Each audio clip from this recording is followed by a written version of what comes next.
Look at the water and the stonework of the Grand Canal in Venice, right around 1910.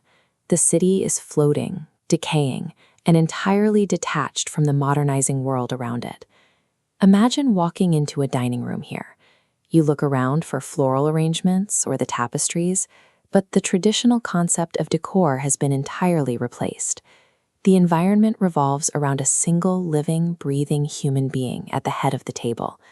To light the room, nude servants are covered head to toe in gold paint. They stand perfectly still as living statuary, holding flickering torches to cast long shadows across the guests. Down on the floor, the space is shared with a massive, free-roaming boa constrictor. Peacocks drag their heavy plumage across the rugs, slipping between the legs of the diners.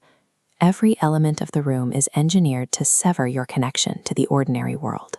The host has constructed an immersive reality, and by sitting at the table, you are forced to participate in it. The architect of this environment is a young Italian noblewoman named Marchesa Luisa Casati. She had recently been orphaned, inheriting a fortune so vast it removed any practical friction from her life. Without parents or financial constraints, she found herself constitutionally incapable of existing in the normal world. To physically alter her own canvas, she routinely applied drops of belladonna directly into her eyes.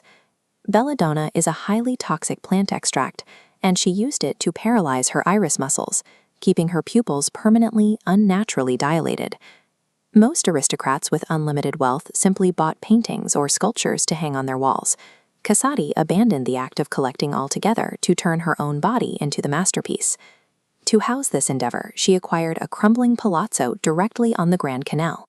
She walked the grounds with cheetahs on diamond leashes, treating every feline shadow and glittering link as a piece of deliberate stagecraft. Maintaining a daily rotation of exotic beasts, gilded servants, and decaying architecture requires a massive logistical apparatus. It burns through bottomless capital to keep the illusion running without a single dropped cue. But an illusion of this scale demands a specific ecosystem to survive. If you are staging a permanent theatrical event, you need a highly cultured audience to observe it and validate its existence. A wealthy woman buying expensive things in a vacuum is just a private indulgence.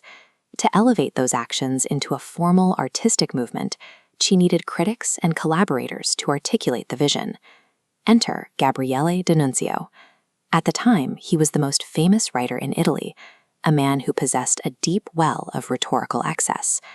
He studied her constructed reality and officially branded her the Divine Marchesa. They locked into a years-long loop of mutual obsession, feeding off each other's intensity. To balance D'Annunzio's heavy rhetoric, the operation absorbed Robert de Montesquiou. He was the last great French dandy, a man obsessively devoted to aesthetic elegance, and he brought a lethal, clarifying wit to the palazzo. The structure of their partnership was symbiotic. Casati provided the physical canvas, the capital, and the sheer nerve, while the two men supplied the intellectual scaffolding that justified her actions to the outside world. In the final years before the First World War, this trio maintained a continuous, years-long immersion in the aesthetics of extreme living. They were operating at the edge of the Decadent tradition, an artistic movement that prioritized intense artifice and sensory overload over natural simplicity. They rejected the idea that beauty is a static quality an inanimate object possesses inherently.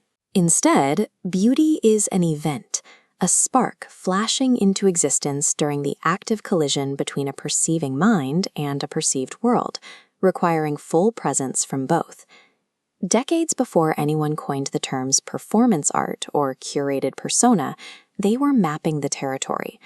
The Marchesa succeeded in wiping away the boundary between the creator and the creation. She proved that you don't need clay or oil paint when your own existence is a vastly more consuming medium. Looking back at the peacocks, the poisoned eyes, and the crumbling palazzo, you are left with a final thought. The truest, most radical form of art might simply be the unapologetic way you exist.